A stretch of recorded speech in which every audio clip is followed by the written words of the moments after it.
বৃষ্টিতে ভেজা এক কোটিপতি ছেলেকে এক বিধবা মহিলা এক রাতের জন্য আশ্রয় দিয়েছিল। তারপর যা ঘটল তাতে মানবতা কেঁদে উঠল। মাঝরাতে এক কোটিপতি ছেলে ভিজতে ভিজতে একটি ছোট্ট কুঁড়ে ঘরের সামনে এসে দাঁড়াল, যেখানে একাই থাকত এক যুবতী বিধবা মহিলা। সে ছেলেটিকে শুধুমাত্র এক রাত থাকার অনুমতি দিয়েছিল, কিন্তু কোটিপতি ছেলেটি একা বিধবা মহিলাকে দেখে তার সাথে যা করল তাতে পুরো মানবতা কেঁদে উঠল। বন্ধুরা, পুরো সত্যি ঘটনাটি জানতে ভিডিওটি শেষ পর্যন্ত দেখুন এবং এই ভিডিওটিতে একটি লাইক দিন, আর আমাদের চ্যানেলটি অবশ্যই সাবস্ক্রাইব করুন। সেই রাতে বৃষ্টির ফোঁটাগুলো যেন আকাশের সমস্ত কষ্ট সাথে নিয়ে পৃথিবীতে ঝরে পড়ছিল। ঘোর অন্ধকার রাত, দমকা হাওয়া এবং বিদ্যুতের চমক প্রতি মুহূর্তে পরিবেশটিকে আরও ভীতিকর করে তুলছিল। সেই ঝড়ের রাতে এক নির্জন কাঁচা রাস্তায় এক যুবক ভিজতে ভিজতে ধীরে ধীরে সামনের দিকে এগিয়ে যাচ্ছিল। তার বয়স পরজোর 25 থেকে 26 বছর হবে। চেহারায় একটা দাপট ছিল, দামি পোশাক, কবজিতে চকচকে ঘড়ি, গলায় মোটা সোনার চেন। কিন্তু সেই মুহূর্তে তার অবস্থা যে কোনো অসহায় মানুষের চেয়েও খারাপ ছিল। তার নাম ছিল অনিকেত, কোটি টাকার কোম্পানির মালিক, যার এক ইশারায় বড় বড় মানুষ মাথা নত করত। আজ সেই অনিকেতই একটু আশ্রয়ের জন্য আকুল হয়েছিল। বৃষ্টি তার দামি কোট ভিজিয়ে দিয়েছিল, জুতো কাদায় ভরে গিয়েছিল, এবং চেহারায় গড়িয়ে পড়া জলের ফোঁটার সাথে হয়তো কিছু অশ্রুও মিশেছিল, যা কেউ চিনতে পারছিল না। অনিকেত বারবার তার বন্ধ হয়ে যাওয়া ফোনের দিকে তাকাচ্ছিল এবং তারপর আকাশের দিকে তাকাচ্ছিল, যেন জিজ্ঞাসা করছিল কেন, কিন্তু উত্তর মিলছিল কেবল বৃষ্টির শব্দে। কয়েক ঘন্টা আগেও সবকিছু ঠিক ছিল। সে তার বন্ধুদের সাথে একটি বড় বিজনেস পার্টি থেকে ফিরছিল। গাড়ির বহর, চমৎকার জায়গা এবং জাঁকজমক, কিন্তু একটা বাঁকে তার গাড়ির দুর্ঘটনা ঘটে। ড্রাইভার অজ্ঞান হয়ে পড়ে, বাকি গাড়িগুলো এগিয়ে যায় এবং অনিকেত একা সেই নির্জন রাস্তায় আটকা পড়ে যায়। প্রথমে সে সাহায্যের জন্য কল করার চেষ্টা করেছিল, কিন্তু নেটওয়ার্ক ছিল না। ধীরে ধীরে রাত গভীর হতে থাকে এবং বৃষ্টি বাড়তে থাকে। এখন অবস্থা এমন যে কোটি টাকার মালিক একটু আশ্রয়ের জন্য ঘুরে বেড়াচ্ছে। তখনই তার নজর দূরে একটি ছোট্ট ঘরের ওপর পড়ল। মাটির তৈরি ঘর, ওপরে টিনের চাল, যার ওপর পড়া বৃষ্টি তীব্র শব্দ করছিল, এবং ভেতর একটি হালকা আলো জ্বলছিল। অনিকেতের পা আপনা আপনি দ্রুত চলতে শুরু করল। সে দরজা পর্যন্ত পৌঁছাল, কিছুক্ষণ থামল, যেন তার অহংকার তাকে বাধা দিচ্ছিল। কিন্তু ঠান্ডা হাওয়ার এক দমকা তাকে বাস্তবতার কথা মনে করিয়ে দিল। সে ধীরে করে দরজায় কড়া নাড়ল। ভেতর থেকে আওয়াজ এলো, এত রাতে কে? অনিকেত ধীর গলায় বলল, আমি পথ হারিয়ে ফেলেছি, আমার সাহায্য দরকার। কিছুক্ষণ নীরবতা বিরাজ করল। তারপর দরজা ধীরে ধীরে খুলল। সামনে এক মহিলা দাঁড়িয়েছিল, বয়স প্রায় 30 থেকে 32 বছর। সাধারণ একটি শাড়ি পরা, চেহারা ক্লান্ত, কিন্তু চোখে এক অদ্ভুত প্রশান্তি। কপালে সিঁদুর ছিল না এবং চোখে সেই শূন্যতা ছিল যা কেবল একজন বিধবার জীবনেই থাকে। তার নাম ছিল ববিতা। ববিতা আকনজরে অনিকেতকে দেখল, ভেজা শরীর, ঠান্ডায় কাঁপতে থাকা এক মানুষ, এবং সে কিছু জিজ্ঞাসা না করেই দরজা খুলে দিল। ভেতরে এসো, বাইরে প্রচণ্ড বৃষ্টি হচ্ছে। কথা শুনে অনিকেত কিছুক্ষণের জন্য চুপ হয়ে গেল। সে আশা করেনি যে কোনো অপরিচিত মানুষ তাকে এত সহজে ভেতরে আসতে দেবে। সে ধীরে ধীরে ভেতরে ঢুকল। ঘরটি খুব ছোট ছিল। এক কোণে চুলা, অন্য কোণে পুরনো বিছানা এবং দেওয়ালে কিছু পুরনো ছবি। প্রতিটি জিনিসেই দারিদ্র্য পরিষ্কারভাবে ফুটে উঠছিল, কিন্তু সেই ঘরে এক অন্যরকম উষ্ণতা ছিল। ববিতা সঙ্গে সঙ্গে একটি শুকনো কাপড় তুলে তার দিকে এগিয়ে দিল এবং বলল, এই নাও, নিজেকে শুকিয়ে নাও, না হলে অসুস্থ হয়ে পড়বে। অনিকেত কাপড়টি নিল, কিন্তু তার দৃষ্টি তখনও ববিতার দিকে স্থির ছিল। সে হয়তো প্রথমবারের মতো কোনো গরিব মানুষের মধ্যে এতটা সততা দেখেছিল। সে ধীরে ধীরে জিজ্ঞাসা করল, তুমি কি একাই থাকো? ববিতা সামান্য হাসল, কিন্তু সেই হাসিতে কষ্ট স্পষ্ট ছিল। হ্যাঁ, এখন তো একা থাকার অভ্যাস হয়ে গেছে। অনিকেত বুঝতে পারল, কিন্তু সে আর কিছু জিজ্ঞাসা করল না। ববিতা চুলায় জল বসালো এবং বলল, চা বানিয়ে দিচ্ছি, ঠান্ডা কমে যাবে। অনিকেত বারণ করল, কিন্তু ববিতা তার কথার মাঝখানেই বলে উঠল, মানবতায় না বলে কিছু হয় না। এই কথাটি অনিকেতের হৃদয়ে গেঁথে গেল। কিছুক্ষণ পর সে গরম চা দিল। অনিকেত চা এক চুমুক দিতেই তার মনে হল যেন তার ভেতরের সমস্ত ঠান্ডা দূর হয়ে যাচ্ছে। বাইরে তখনও প্রচণ্ড বৃষ্টি হচ্ছিল, কিন্তু ভেতরে এক অদ্ভুত প্রশান্তি ছিল। অনিকেত ধীরে ধীরে জিজ্ঞাসা করল, যদি আমি আজ রাতটা এখানেই থেকে যাই? ববিতা না ভেবেই উত্তর দিল, এই ঘরটা ছোট, কিন্তু মন ছোট নয়। যতটুকু জায়গা আছে ততটুকু তোমারও। অনিকেত প্রথমবারের মতো স্বস্তির নিঃশ্বাস ফেলল এবং সেখানেই থেকে যাওয়ার সিদ্ধান্ত নিল। কিন্তু সে জানত না যে এই একটি রাত তার পুরো জীবন বদলে দিতে চলেছে, এবং ববিতার বুকে লুকিয়ে থাকা কষ্ট আজ সামনে আসতে চলেছে। বাইরে বৃষ্টি ঝরছিল এবং ভেতরে দুটি অপরিচিত জীবন ধীরে ধীরে একে অপরের সাথে জুড়তে শুরু করেছিল। বাইরে একটানা বৃষ্টি হচ্ছিল এবং টিনের চালে পড়া ফোঁটাগুলোর শব্দ যেন কোনো অসম্পূর্ণ গল্পের সঙ্গীতে পরিণত হয়েছিল। সেই ছোট্ট ঘরের ভেতর অনিকেত এক কোণে বসেছিল, হাতে চায়ের কাপ এবং চোখে এক অদ্ভুত প্রশান্তি। জীবনে প্রথমবার তার এমন মনে হচ্ছিল যে সে এমন এক জায়গায় বসে আছে যেখানে কেউ তাকে তার টাকা বা নাম দিয়ে নয়, বরং একজন মানুষ হিসেবে দেখছে। ববিতা চুলার পাশে বসে রুটি সেঁকছিল। তার চেহারায় হালকা ক্লান্তি ছিল, কিন্তু তার হাতের প্রতিটি নড়াচড়ায় আপনত্ব ফুটে উঠছিল। অনিকেত বারবার তার দিকে তাকাচ্ছিল এবং তারপর চোখ নামিয়ে নিচ্ছিল, যেন সে নিজেই বুঝতে পারছিল না যে এই অপরিচিত মহিলার মধ্যে এমন কি আছে যা তাকে এত প্রশান্তি দিচ্ছে। ববিতা রুটি বানিয়ে তার দিকে এগিয়ে দিল এবং বলল, একটু খেয়ে নাও, মনে হচ্ছে তুমি ক্ষুধার্ত। অনিকেত প্রথমে বারণ করতে চেয়েছিল, কিন্তু তারপর কিছু না বলেই রুটিটা নিয়ে নিল। সে প্রথম গ্রাসটি মুখে দিতেই অনুভব করল যে এটি কেবল খাবার নয়, এটি কারো হৃদয়ের একটা অংশ। এত বছরে সে হাজার হাজার দামি হোটেলে খাবার খেয়েছে, কিন্তু এমন স্বাদ সে কখনো অনুভব করেনি। কিছুক্ষণ দুজনেই চুপচাপ বসে রইল, শুধু বৃষ্টির শব্দ এবং চুলার জ্বলন্ত কাঠের ফাটল ধরার আওয়াজ শোনা যাচ্ছিল। হঠাৎ অনিকেত জিজ্ঞাসা করল, তুমি এত সহজে দরজাটা খুলে দিলে কেন? আমি যদি কোনো খারাপ মানুষ হতাম? ববিতা সামান্য হেসে বলল, মানুষের চোখ অনেক কিছু বলে দেয়, আর তোমার চোখে ভয় ছিল, কোনো খারাপ উদ্দেশ্য নয়। এ কথা শুনে অনিকেত চুপ হয়ে গেল। হয়তো কেউ প্রথমবার তাকে এত গভীরভাবে বুঝেছিল। কিছুক্ষণ পর ববিতা দেওয়ালে ঝোলানো একটি ছবির সামনে গিয়ে দাঁড়াল। ছবিতে একজন সাধারণ মানুষ ছিল, কিন্তু চেহারায় সততা স্পষ্ট ফুটে উঠছিল। অনিকেত জিজ্ঞাসা করল, ইনি কে? ববিতার চোখ ছলছল করে উঠল, কিন্তু সে নিজেকে সামলে নিয়ে বলল, আমার স্বামী ছিলেন। এ কথা শুনে অনিকেত কিছুটা অস্বস্তি বোধ করল।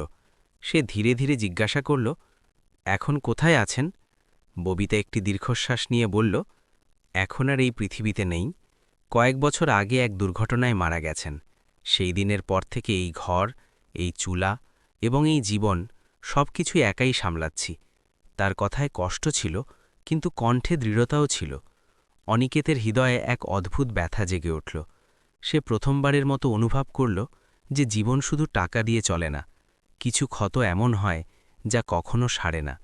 সে ধীরে ধীরে বলল, সরি, আমার জিজ্ঞাসা করা উচিত হয়নি।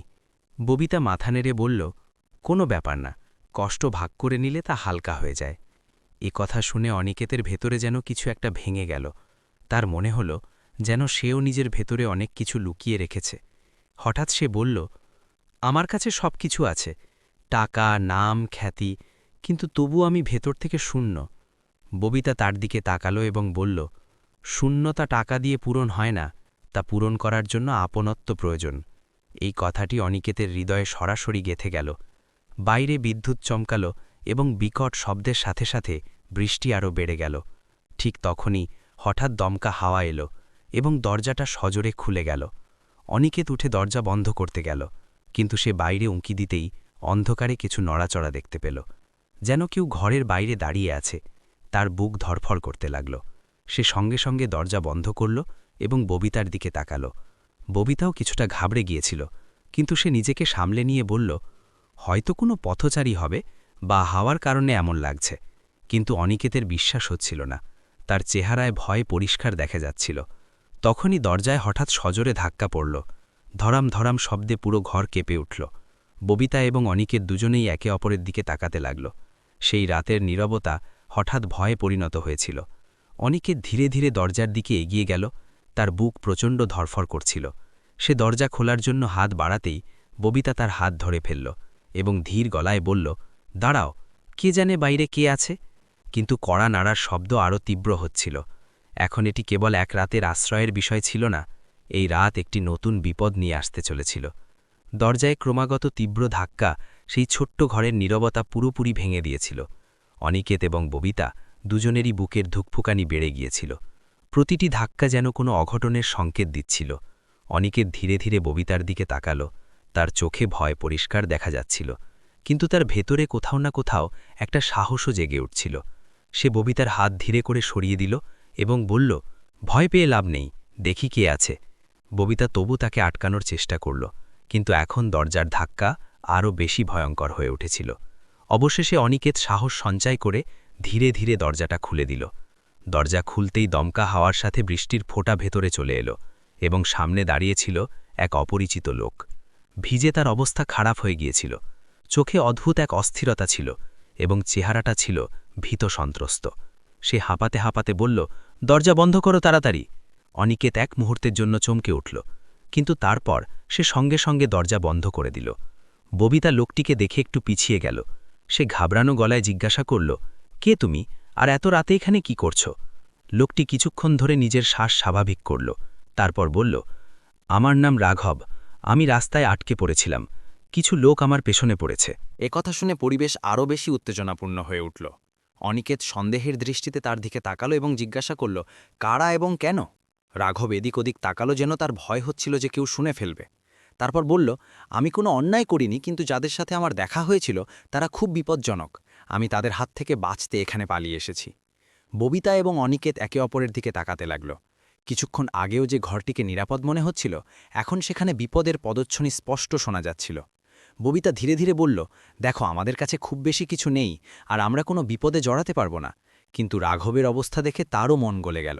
সে কাঁপছিল এবং তার চোখে সাহায্যের আকুতি স্পষ্ট দেখা যাচ্ছিল।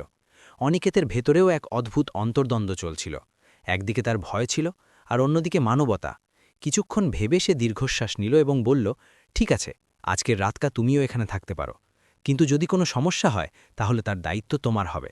রাঘব সঙ্গে সঙ্গে মাথা নেড়ে বলল, ধন্যবাদ, আমি আপনাদের এই ঋণ কখনো ভুলব না। ববিতা তাকেও একটি শুকনো কাপড় দিল এবং চুলার পাশে বসতে বলল। কিন্তু এখন সেই ঘরের পরিবেশ আগের মতো শান্ত ছিল না। সবার মনেই এক অজানা ভয় বসে গিয়েছিল। তিনজনেই চুপচাপ বসেছিল। শুধু বৃষ্টির শব্দ আর মাঝে মাঝে বাইরে থেকে আসা বাতাসের শোঁ শোঁ শব্দ শোনা যাচ্ছিল। হঠাৎ দূর থেকে কিছু লোকের গলার আওয়াজ শোনা গেল, যেন কেউ কাউকে খুঁজছে। অনিকেত সঙ্গে সঙ্গে জানালার কাছে গিয়ে উঁকি দিল। অন্ধকারে কিছু ছায়ামূর্তি নড়াচড়া করতে দেখা যাচ্ছিল। তার বুক ধরফর করতে লাগল। সে ধীরে ধীরে বলল, লোকগুলো মনে হয় এদিকেই আসছে। এ কথা শুনতেই রাঘবের চেহারা ভয়ে ফ্যাকাশে হয়ে গেল। ববিতা সঙ্গে সঙ্গে দরজার খিল আরও শক্ত করে দিল এবং চুলার আগুন কমিয়ে দিল, যাতে বাইরে থেকে আলো কম দেখা যায়। এখন তিনজনের মধ্যে পিন-পতন নীরবতা ছিল, কিন্তু বাইরের বিপদ ক্রমশ কাছে এগিয়ে আসছিল। পায়ের শব্দ স্পষ্ট শোনা যেতে লাগল। কেউ একজন দূর থেকে চিৎকার করে বলল, এদিকে দেখো, হয়তো ও এখানেই কোথাও লুকিয়ে আছে।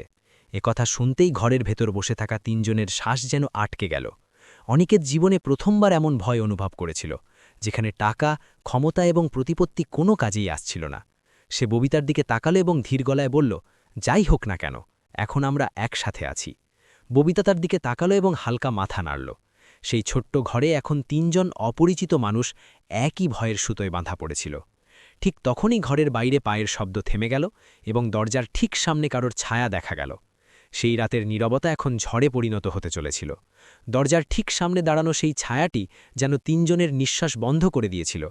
বাইরে তখনও একটানা বৃষ্টি হয়ে যাচ্ছিল, কিন্তু সেই মুহূর্তে প্রতিটি ফোঁটার শব্দও ধীর মনে হচ্ছিল, কারণ ভয়ের শব্দ তার চেয়ে অনেক বেশি তীব্র ছিল। অনিকেত, ববিতা এবং রাঘব তিনজনই স্থির হয়ে সেখানেই দাঁড়িয়ে রইল। হঠাৎ দরজায় সজোরে ধাক্কা পড়ল, এবার আগের চেয়েও বেশি ভয়ঙ্কর। ধড়াম ধড়াম, যেন কেউ দরজা ভেঙে ভেতরে ঢুকতে চাইছে। ববিতার বুক প্রচণ্ড ধরফর করতে লাগল। সে অনিকেতের দিকে তাকালো এবং তার চোখে প্রশ্ন ছিল, এখন কি করব? অনিকেত নিজেকে সামলে নিয়ে ধীরে করে ইশারা করল যে শান্ত থাকো, কিন্তু বাইরে থেকে আওয়াজ এলো, দরজা খোলো, আমরা জানি ও ভেতরেই আছে। এ কথা শুনতেই রাঘবের পায়ের তলা থেকে মাটি সরে গেল। তার চেহারায় ভয় পরিষ্কার ফুটে উঠল। সে ঘাবড়ে গিয়ে বলল, ওরা আমাকে মেরে ফেলবে। ববিতা সঙ্গে সঙ্গে তার মুখ চেপে ধরল এবং ধীর গলায় বলল, চুপ থাকো, কোনো আওয়াজ করো না। কিন্তু বাইরে দাঁড়ানো লোকগুলো এখন আরও বেশি রেগে গিয়েছিল। তারা সজোরে দরজায় আঘাত করতে শুরু করল। প্রতিটি আঘাতের সাথে ঘরের দেওয়ালগুলো পর্যন্ত কাঁপতে লাগল। অনিকেতের মাথায় দ্রুত চিন্তা দৌড়াতে লাগল। সে জীবনে প্রতিটি সমস্যা টাকা দিয়ে সমাধান করেছে, কিন্তু আজ তার টাকা বা ক্ষমতা কোনোটাই কাজে আসছিল না। কেবল সাহসী ছিল তার ভরসা। সে ধীরে করে ববিতাকে বলল, পেছনে কি কোনো রাস্তা আছে? ববিতা হালকা করে মাথা নেড়ে বলল, পেছনে একটা ছোট দরজা আছে, যেটা ক্ষেতের দিকে খোলে, কিন্তু সেখানেও অন্ধকার আর কাদা আছে। অনিকেত সঙ্গে সঙ্গে সিদ্ধান্ত নিল এবং বলল, আমাদের এখানেই লুকাতে হবে, বাইরে বেরোনো বিপদমুক্ত নয়। তখনই হঠাৎ দরজায় এক সজোরে লাথি পড়ল এবং খিলটি নড়ে উঠল। এখন সময় খুব কম ছিল। অনিকেত রাঘবকে ধরে এক কোণে নিয়ে গেল, যেখানে একটা পুরনো আলমারি রাখা ছিল। সে তাকে সেটার পেছনে লুকিয়ে ফেলল এবং বলল, যাই হোক না কেন, কোনো আওয়াজ করবে না। রাঘব কাঁপতে কাঁপতে মাথা নাড়তে লাগল। ববিতা তাড়াতাড়ি চুলার আগুন পুরোপুরি নিভিয়ে দিল, যাতে ভেতরে অন্ধকার হয়ে যায়। এখন পুরো ঘর প্রায় অন্ধকারে ডুবে গিয়েছিল। তখনই আরেকটি জোরালো ধাক্কা লাগল এবং দরজাটা অর্ধেক ভেঙে গেল। বাইরে থেকে ৩-৪ জন লোক ভেতরে ঢুকে এলো। তাদের হাতে লাঠি ছিল এবং চোখে রাগ পরিষ্কার ফুটে উঠছিল। তারা চারদিকে চোখ ঘোরাল এবং একজন উঁচু গলায় বলল, আমরা জানি ও এখানেই কোথাও লুকিয়ে আছে। অনিকেত এবং ববিতা এক কোণে দাঁড়িয়েছিল নিঃশ্বাস আটকে। তাদের মধ্যে একজন লোক ববিতার দিকে তাকিয়ে জিজ্ঞাসা করল, এখানে কেউ এসেছিল নাকি? ববিতা নিজেকে সামলে নিয়ে বলল, না, এখানে কেউ আসেনি। তার গলায় কিছুটা ভয় ছিল, কিন্তু সাহসও ছিল। লোকটি সন্দেহের দৃষ্টিতে পুরো ঘর দেখতে শুরু করল। সে আলমারির দিকে পা বাড়াল, যেখানে রাঘব লুকিয়েছিল। অনিকেতের বুক প্রচণ্ড ধরফর করতে লাগল। তার মনে হলো এবার সবকিছু শেষ হয়ে যাবে। লোকটি আলমারির কাছে পৌঁছাতেই অনিকেত হঠাৎ সামনে এগিয়ে গেল এবং জোরে বলে উঠল, এখানে কেউ নেই, তোমরা ভুল জায়গায় চলে এসেছ।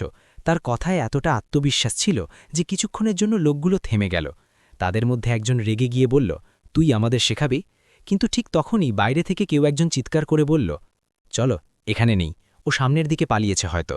কথা শুনে লোকগুলো কিছুক্ষণের জন্য থামল এবং তারপর ধীরে ধীরে বাইরে বেরিয়ে গেল। যাওয়ার সময় তারা আরেকবার ঘরের ভেতর চোখ বোলাল এবং তারপর অন্ধকারে মিলিয়ে গেল। দরজাটা অর্ধেক ভাঙা ছিল এবং বৃষ্টির ফোঁটা ভেতরে আসতে শুরু করেছিল। কিছুক্ষণ কেউ কোনো কথা বলল না। তারপর হঠাৎ রাঘব আলমারির পেছন থেকে বেরিয়ে এলো এবং মেঝেতে বসে পড়ল, যেন সে প্রাণে বেঁচে গেছে। তার চোখ দিয়ে জল গড়িয়ে পড়তে লাগল। সে কাঁপা গলায় বলল, যদি আপনারা না থাকতেন তাহলে আজ আমি বেঁচে ফিরতাম না। ববিতা ধীরে করে বলল, ঈশ্বর আমাদের একে অপরের সাহায্য করার জন্যই পাঠিয়েছেন। অনিকেত চুপচাপ দাঁড়িয়েছিল, কিন্তু তার ভেতরে কিছু একটা পরিবর্তন আসছিল। সে প্রথমবারের মতো অনুভব করল যে জীবনের আসল শক্তি টাকা নয়, বরং সাহস এবং মানবতা। বাইরে বৃষ্টি এখন ধীরে ধীরে কমে আসছিল, কিন্তু সেই ঘরের ভেতরে যে ঝড় বয়ে গেল তা ৩ জনের জীবনকে চিরকালের জন্য বদলে দিয়েছিল। অনিকেত ববিতার দিকে তাকালো এবং তার চোখে এক আলাদা সম্মান ছিল। সে ধীরে ধীরে বলল, তুমি খুব সাহসী। ববিতা মৃদু হেসে বলল, অসহায়ত্ব মানুষকে সাহসী বানিয়ে দেয়। কথা শুনে অনিকেতের হৃদয়ে তার প্রতি গভীর শ্রদ্ধা জন্মাল। রাত এখন ধীরে ধীরে কেটে যাচ্ছিল, কিন্তু ঘুম ৩ জনেরই চোখ থেকে বহু দূরে ছিল। সবার মনেই কিছু না কিছু চলছিল। রাঘব তার ভয় থেকে বেরিয়ে আসার চেষ্টা করছিল, ববিতা তার অতীতের কষ্ট লুকিয়ে রেখে শক্ত হয়েছিল, এবং অনিকেত তার নিজে জীবন নিয়ে প্রথমবার গভীরভাবে ভাবছিল। তার মনে হচ্ছিল যে হয়তো সে এতকাল ভুল জিনিসের পেছনে ছুটে বেরিয়েছে, আর আসল শান্তি তার থেকে অনেক দূরে ছিল। তখনই হঠাৎ দূরে কোথাও মোরগের ডাক শোনা গেল এবং আকাশে হালকা আলো ছড়িয়ে পড়তে লাগল। সকাল হতে চলেছিল, একটি নতুন সকাল যা ৩ জনের জন্যই নতুন কিছু নিয়ে আসতে চলেছিল। কিন্তু এই গল্প এখনও শেষ হয়নি, কারণ আসল সত্য এখনও সামনে আসা বাকি ছিল, আর সেই সত্যটি এমন ছিল যা সব কিছু বদলে দিতে চলেছিল। সকালের স্নিগ্ধ আলো যখনই সেই ছোট্ট ঘরের ভেতরে ঢুকল, সারা রাতের ভয় ও অস্থিরতা ধীরে ধীরে কমতে লাগল। কিন্তু তার সাথেই অনেক না বলা প্রশ্নও জেগে উঠল।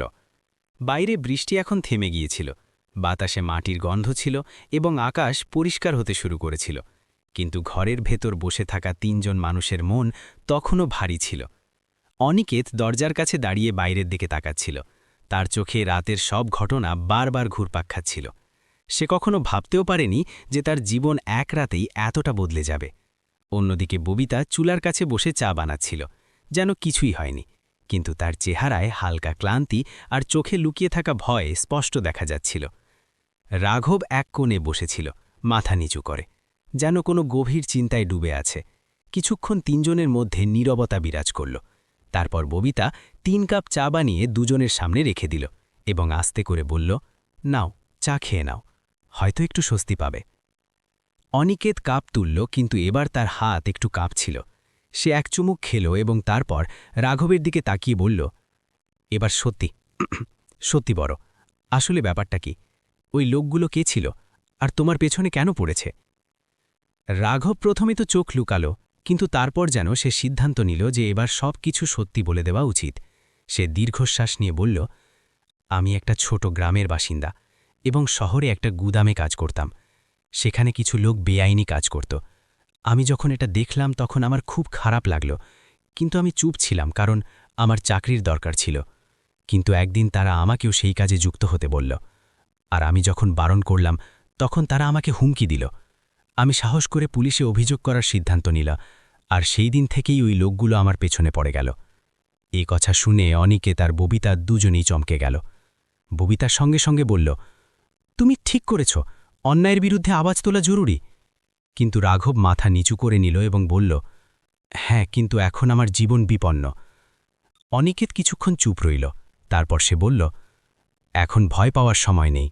তুমি যদি সত্যের সাথে থাকো তবে আমি তোমার সাথে আছি।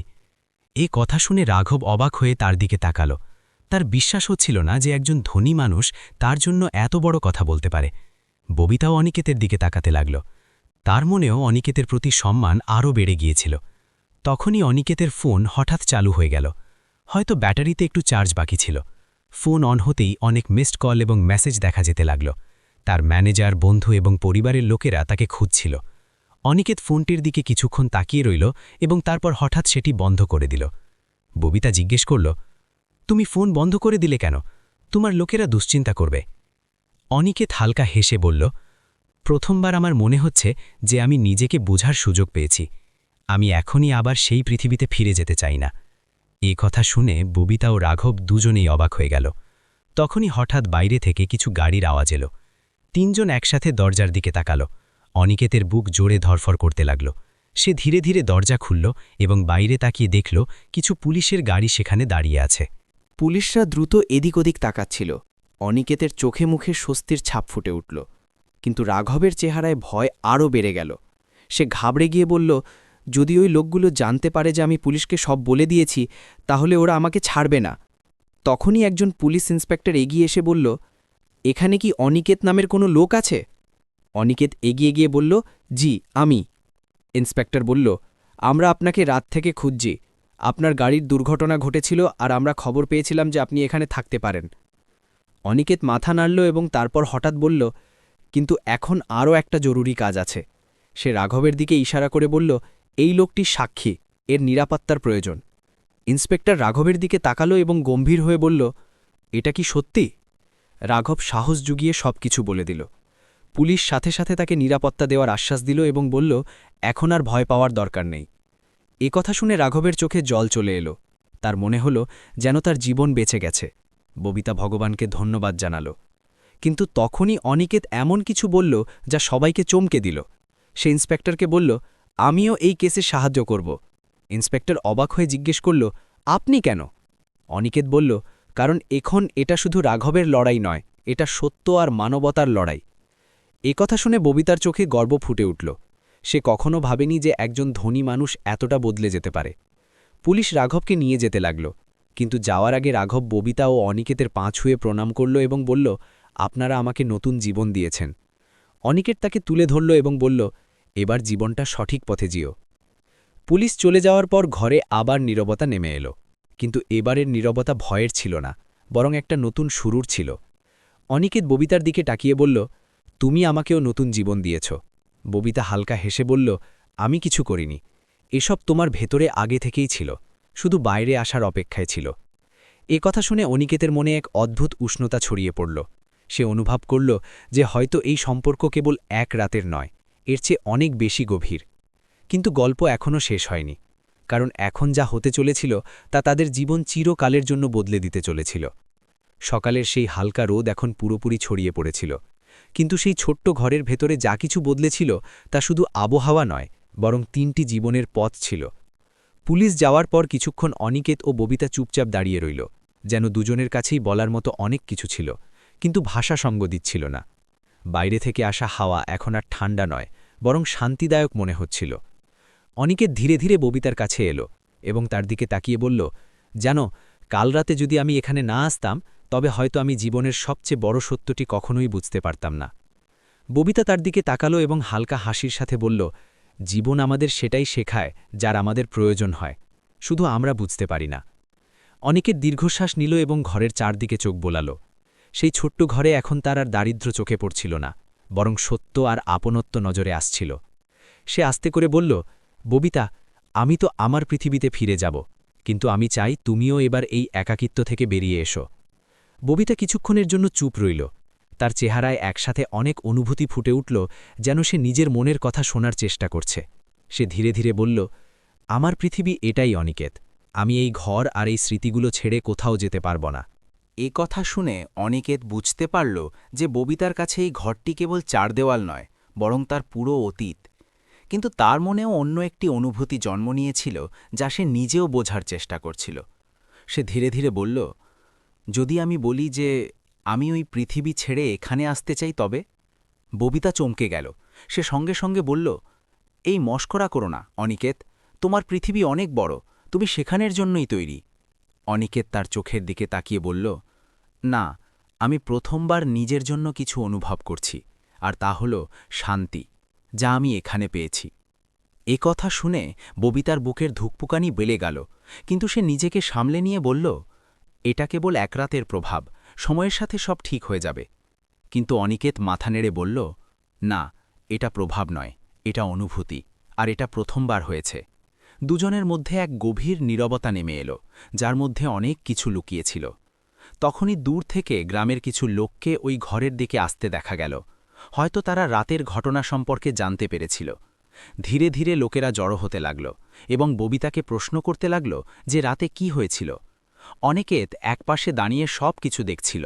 সে অনুভব করল যে এই লোকগুলো গরিব হতে পারে, কিন্তু একে অপরের পাশে এসে দাঁড়ায়। তখনই গ্রামের এক বয়স্ক লোক এগিয়ে এলেন এবং বললেন, মা, তুমি অনেক বড় কাজ করেছ, একজন অচেনা মানুষকে সাহায্য করেছ। আজকের যুগে এমনটা খুব কম লোকই করে। ববিতা বিনয়ের সাথে মাথা নিচু করল। অনিকেত এসব দেখে আবেগপ্রবণ হয়ে পড়ল। সে অনুভব করল যে আসল ধনসম্পদ এটাই, যেখানে লোকেরা হৃদয় থেকে একে অপরের পাশে দাঁড়ায়। ঠিক তখনই অনিকেতের ফোনে আবার কল আসতে শুরু করল। এবার তার বাবার ফোন ছিল। সে কিছুক্ষণ ভেবে তারপর কল ধরল। অন্য পাশ থেকে রাগ এবং দুশ্চিন্তা মাখানো কণ্ঠস্বর ভেসে এলো। তুমি কোথায় অনিকেত? আমরা সবাই চিন্তিত। অনিকেত শান্ত স্বরে বলল, আমি ঠিক আছি, আর খুব তাড়াতাড়ি ফিরে আসব, কিন্তু তার আগে আমাকে কিছু জরুরি কাজ করতে হবে। তার বাবা জিজ্ঞেস করলেন, কি কাজ? অনিকেত এক নজর ববিতার দিকে তাকালো এবং বলল, মানুষ হওয়ার কাজ। এ কথা শুনে তার বাবা কিছুক্ষণের জন্য চুপ হয়ে গেলেন। কল শেষ হওয়ার পর অনিকেত সিদ্ধান্ত নিয়ে ফেলেছিল। সে গ্রামবাসীদের সামনে বলল, আমি এই গ্রামে একটা ছোট স্কুল আর হাসপাতাল বানাতে চাই, যাতে এখানকার লোকেরা একটা ভালো জীবন পায়। এ কথা শুনে সবাই অবাক হয়ে গেল। ববিতাও তার দিকে তাকিয়ে রইল। সে বুঝতে পারছিল না যে এক রাতে কোনো মানুষ এতটা কিভাবে বদলে যেতে পারে। কিন্তু এই পরিবর্তন সত্যি ছিল। আগামী কয়েকদিনের মধ্যে অনিকেত তার লোকদের ডাকল এবং কাজ শুরু করিয়ে দিল। গ্রামে প্রথমবারের মতো এত বড় কর্মকাণ্ড হচ্ছিল। লোকেরা খুশি ছিল, কারণ তারা আশা পেয়েছিল। এই সময়ে অনিকেত প্রায়ই ববিতার ঘরে আসত এবং তার সাথে কথা বলত। দুজনের মধ্যে এক না বলা সম্পর্ক তৈরি হয়ে গিয়েছিল, যা প্রতিদিন আরও গভীর হচ্ছিল। একদিন অনিকেত সাহস করে ববিতাকে বলল, আমি তোমাকে কিছু বলতে চাই। ববিতা তার দিকে তাকালো এবং বলল, বলো। অনিকেত ধীরে ধীরে বলল, আমি তোমাকে বিয়ে করতে চাই। এ কথা শুনে ববিতা যেন পাথরের মতো জমে গেল। তার চোখে জল চলে এলো। সে কাপা গলায় বলল, এটা সম্ভব নয় অনিকেত, আমি একজন বিধবা, আর তুমি এক বড় ঘরের ছেলে। সমাজ কখনোই এটা মেনে নেবে না। অনিকেত তার কথার মাঝখানেই বলে উঠল, আমার সমাজের চেয়ে তোমার বেশি পরোয়া আছে, আর তোমার অতীতের কথা যদি বলো তবে তা তোমার বাধ্যবাধকতা ছিল, তোমার পরিচয় নয়। এ কথা শুনে ববিতা ভেঙে পড়ল। তার মনে যে কষ্ট বছরের পর বছর চাপা পড়েছিল, তা চোখের জলের রূপ নিয়ে বেরিয়ে এলো। সে বলল, সত্যি কি তোমার আমার এই সত্যিতে কিছু যায় আসে না? অনিকেত তার হাত ধরে বলল, না, কারণ আমি তোমার ভেতরের মানবতা দেখেছি, আর সেটাই সবচেয়ে বড় সত্যি। সেদিন ববিতা প্রথমবারের মতো তার মনের দেওয়ালগুলো ভেঙে ফেলল। সে ধীরে ধীরে হ্যাঁ বলে দিল। গ্রামবাসীরাও এই সম্পর্ক খোলা মনে মেনে নিল, কারণ তারা অনিকেতের সততা আর ববিতার ভালো মন দুটোই দেখেছিল। কয়েক মাস পর ওই গ্রামেই একটি সাধারণ কিন্তু সুন্দর বিয়ে হল। অনিকেত এবং ববিতা একটি নতুন জীবনের সূচনা করল, যেখানে না ছিল বড়লোকি অহংকার, না ছিল দারিদ্র্যের কষ্ট, শুধু মানবতা ছিল। সময় পেরিয়ে গেল এবং সেই গ্রামটি এখন বদলে গিয়েছিল। স্কুলে বাচ্চারা পড়ত, হাসপাতালে মানুষের চিকিৎসা হতো, আর সবাই অনিকেত এবং ববিতাকে আশীর্বাদ করত। এক রাতে অনিকেত সেই পুরনো বাড়ির বাইরে দাঁড়িয়েছিল, যেখান থেকে তার জীবন বদলেছিল। সে আকাশের দিকে তাকালো এবং হাসল, যেন সে সেই রাতের বৃষ্টির কথা মনে করছিল। ববিতা তার কাছে এলো এবং বলল, কি ভাবছ? অনিকেত বলল, ভাবছি যদি সেই রাতে বৃষ্টি না হতো তাহলে হয়তো আমি তোমাকে কখনোই পেতাম না। ববিতা হাসল এবং বলল, কিছু সম্পর্ক ঈশ্বর নিজেই তৈরি করেন। দুজনে একে অপরের হাত ধরল এবং দূরে আকাশে জ্বলজ্বল করা তারাদের দেখতে লাগল। সেই গল্প, যা এক ঝড়ের রাতে শুরু হয়েছিল, আজ এক সুন্দর জীবনে পরিণত হয়েছিল, যেখানে মানবতা সব কষ্টকে হারিয়ে দিয়েছিল। এটাই জীবনের সবচেয়ে বড় সত্যি, যে যখন মানুষ মানুষের উপকারে আসে তখন ঈশ্বরও তার পাশে দাঁড়ান। আর সেটাই হলো আসল ধন সম্পদ, যা হৃদয়ে বসবাস করে। এবার একটু এক মুহূর্তের জন্য নিজেকে একটা খাঁটি প্রশ্ন করুন। আমরা কি সত্যি সেই রকম মানুষ যেমনটা আমরা নিজেদের মনে করি, নাকি পরিস্থিতি এলে আমাদের আসল রূপ বদলে যায়? ভাবুন সেই ঝড়ের রাতের কথা, যখন চারদিকে অন্ধকার ছিল, আকাশ গর্জন করছিল, বিদ্যুৎ চমকাচ্ছিল, আর বৃষ্টি এতটা প্রবল ছিল যে মনে হচ্ছিল সব কষ্ট ধুয়ে দিতে চাইছে। সেই রাতেই একদিকে দাঁড়িয়েছিল অনিকেত, কোটি টাকার মালিক, নাম, খ্যাতি, ক্ষমতা সবকিছু ছিল তার কাছে। কিন্তু মনের ভেতরে এক অদ্ভুত শূন্যতা, এক নীরবতা, যা কোনো টাকা পূরণ করতে পারেনি। আর অন্যদিকে ছিল ববিতা, এক সাধারণ বিধবা মহিলা, যার কাছে না ছিল কোনো আশ্রয়, না কোনো দৌলত, না কোনো বড় পরিচয়। কিন্তু তার কাছে ছিল এক সাচ্চা হৃদয়, মানবতায় ভরপুর এক হৃদয়। এবার আপনি নিজেকে জিজ্ঞেস করুন, যদি আপনি সেই রাতে সেখানে থাকতেন তবে কি করতেন? আপনিও কি দরজা বন্ধ করে দিতেন এই ভেবে যে এটা আমার দায়িত্ব নয়, আমি কেন কোনো অচেনা লোককে সাহায্য করব? নাকি আপনিও ববিতার মতো নিজের ভয়কে সরিয়ে রেখে মানবতার হাত বাড়িয়ে দিতেন? কারণ সত্যি তো এটাই যে সাহায্য করা সহজ নয়, বিশেষ করে তখন যখন সামনের মানুষটি আপনার কাছে অচেনা হয় আর পরিস্থিতি বিপজ্জনক হয়। কিন্তু সেই মুহূর্তগুলোই ঠিক করে দেয় যে আমরা কি ধরনের মানুষ। আর এবার একটু অনিকেতের জায়গায় নিজেকে রেখে দেখুন, যখন জীবন আপনাকে সব কিছু দিয়েছে, সব সুখ, সব সুবিধা, সব নাম, কিন্তু তবুও মনের ভেতর শান্তি না থাকে। আর এক রাতে আপনি অনুভব করেন যে আসল আনন্দ টাকার মধ্যে নয়, বরং সত্যিকারের সম্পর্ক আর মানবতার মধ্যে লুকিয়ে থাকে। তো আপনিও কি আপনার পুরনো পথে ফিরে যেতেন, নাকি নিজের মনের কথা শুনে একটা নতুন শুরু করতেন? কারণ সত্যি এটাই যে জীবনে পরিবর্তনের সুযোগ সবাই পায় না, কিন্তু যখন পাওয়া যায় তখন তা আমাদের সাহসের ওপর নির্ভর করে, যে আমরা সেটা গ্রহণ করি নাকি ভয় পেয়ে ছেড়ে দিই। আর এবার ভাবুন রাঘবের কথা, এক সাধারণ মানুষ যে সত্যের সঙ্গ দেওয়ার সাহস দেখিয়েছিল, কিন্তু তার মূল্য তার জীবন হয়ে দাঁড়িয়েছিল। যদি আপনি তার জায়গায় থাকতেন তবে কি করতেন? আপনিও কি ভয় পেয়ে চুপ হয়ে যেতেন, নিজের প্রাণ বাঁচাতে সত্যের দিক থেকে মুখ ফিরিয়ে নিতেন, নাকি সব বিপদের পরও সত্যের পাশে দাঁড়িয়ে থাকতেন? কারণ সত্যি বলা সহজ নয়, তার জন্য সাহস লাগে, আর সেই সাহসই একজন মানুষকে সাধারণ থেকে বিশেষ করে তোলে। আর এবার সবচেয়ে বড় প্রশ্ন, যদি আপনার জীবনেও এমন কোনো মুহূর্ত আসে যেখানে আপনার একটি সিদ্ধান্তে কারো জীবন বাঁচতে পারে, কারোর ভবিষ্যৎ বদলে যেতে পারে, তবে কি আপনি এগিয়ে যাবেন নাকি ভিড়ের অংশ হয়ে পিছিয়ে পড়বেন? কারণ আমরা প্রায়ই বলি যে আমরা ভালো মানুষ, কিন্তু আসল পরীক্ষা তখন হয় যখন আমাদের কোনো স্বার্থ ছাড়াই কাউকে সাহায্য করতে হয়। এটাই সেই মুহূর্ত যেখানে মানবতা আর স্বার্থপরতার মাঝের পার্থক্য স্পষ্ট দেখা যায়। এই গল্প আমাদের এটাই শিখিয়েছে যে আসল ধনসম্পদ ব্যাংক ব্যালেন্সে থাকে না, বরং হৃদয় থাকে। সেই হৃদয় যা কোনো অচেনা মানুষের কষ্ট বুঝতে পারে, যে কোনো প্রত্যাশা ছাড়াই সাহায্য করতে পারে, যে সত্যের জন্য রুখে দাঁড়াতে পারে। অনিকেতের কাছে সব কিছু ছিল, কিন্তু শান্তি ছিল না। আর ববিতার কাছে কিছুই ছিল না, কিন্তু শান্তি ছিল, কারণ সে কখনোই মানবতার সঙ্গ ছাড়েনি। আর যখন এই দুই পথ একে অপরের সাথে মিলিত হলো, তখন এক নতুন গল্প তৈরি হলো। এমন এক গল্প যেখানে দৌলত নয়, বরং হৃদয় জয়লাভ করেছে। তো এবার বুকে হাত রেখে উত্তর দিন, যদি আপনাকে বেছে নিতে হয় দৌলত, নাম এবং সমাজ, অথবা বিশ্বাস, সত্য এবং মানবতা, তবে আপনি কি বেছে নেবেন? কারণ আপনার উত্তরই আপনার আসল পরিচয়। কমেন্টে শুধু একটি শব্দ লিখুন, দৌলত না মানবতা। আর মনে রাখবেন, সঠিক উত্তর সেটা হয় না যা আমরা বলি, সঠিক উত্তর সেটা হয় যা আমরা আমাদের কাজের মাধ্যমে প্রমাণ করি। যদি আপনারও মনে হয় যে এই পৃথিবীর টাকার চেয়ে বেশি সাচ্চা হৃদয় আর মানবতার প্রয়োজন, তবে এই গল্পটিকে অবশ্যই লাইক করুন। আপনার বন্ধু এবং পরিবারের সাথে শেয়ার করুন, যাতে এই বার্তাটি বেশি সংখ্যক মানুষের কাছে পৌঁছায়। আর এমন হৃদয় ছুঁয়ে যাওয়া গল্পের জন্য আমাদের চ্যানেলকে সাবস্ক্রাইব করতে একদম ভুলবেন না, কারণ প্রতিটি গল্পের পেছনে একটি শিক্ষা লুকিয়ে থাকে। আর হয়তো পরের গল্পটি আপনার হৃদয়কে আরও গভীরভাবে ছুঁয়ে যাবে। দেখা হচ্ছে পরের গল্পে। ততক্ষণ পর্যন্ত নিজের হৃদয়কে বাঁচিয়ে রাখুন, মানবতাকে বাঁচিয়ে রাখুন, আর সব সময় মনে রাখবেন যে আসল হিরো সেই হয় যে কোনো নাম ও পরিচয় ছাড়াই কারো জীবনে আলো হয়ে দাঁড়ায়। ধন্যবাদ।